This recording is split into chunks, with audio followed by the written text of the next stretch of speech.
Guys, may share po ako sa inyo. O, kung sakali po sira na po yung board ng kanyo, yung microwave po nyo, ang gagawin nyo po ay ganito na lang po. Ito, dalawang na wire na ito.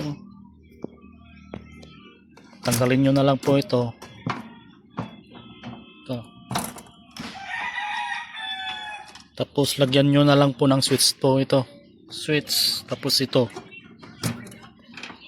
Sa pan naman po ito. Pan saka yung bulb po niya. Tapos yung rotating ko po niya. Yan. Ang center po nito ay ito, black. Ito. Ito. Tapos ito yung magkasama po yan. Check nyo na lang po.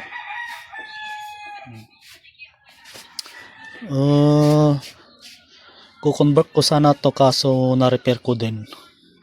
Kala ko may problema na po yung IC po niya. Ang problema pala yung ay yung resistor sarili nagluluko po siya. Open. May nare-reading ka pang 20 ohms pero pag kinabi mo nagluluko po yung relay. Kaya pinalitan ko po ng dalawang 10 ohms ba? Yan.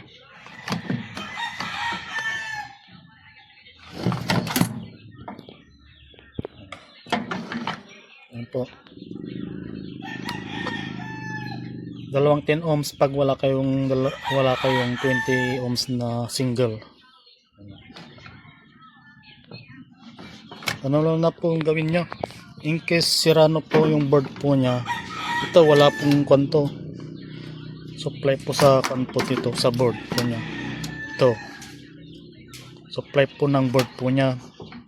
Tapos to wala na rin din, hindi nyo nagagamitin po ito.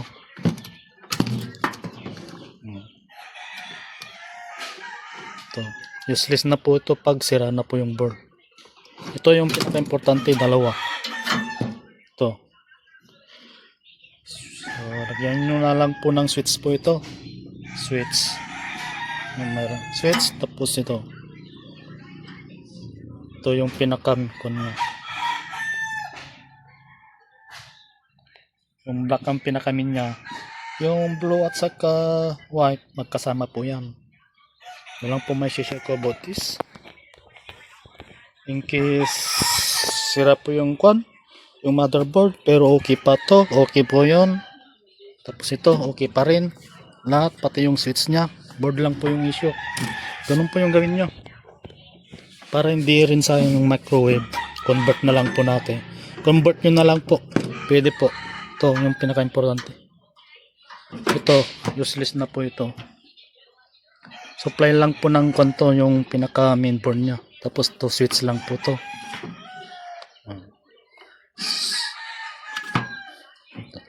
Pwede kayo gumamit ng ganito sa microwave. Ilalagay ko na lang po yung diagram po niya. Tapos yung connection niya po dito. Tapos ang gagamitin natin ay gagamitin nyo ay yung timer din ng timer para may time din siya. Ganyan po. Ganyan po.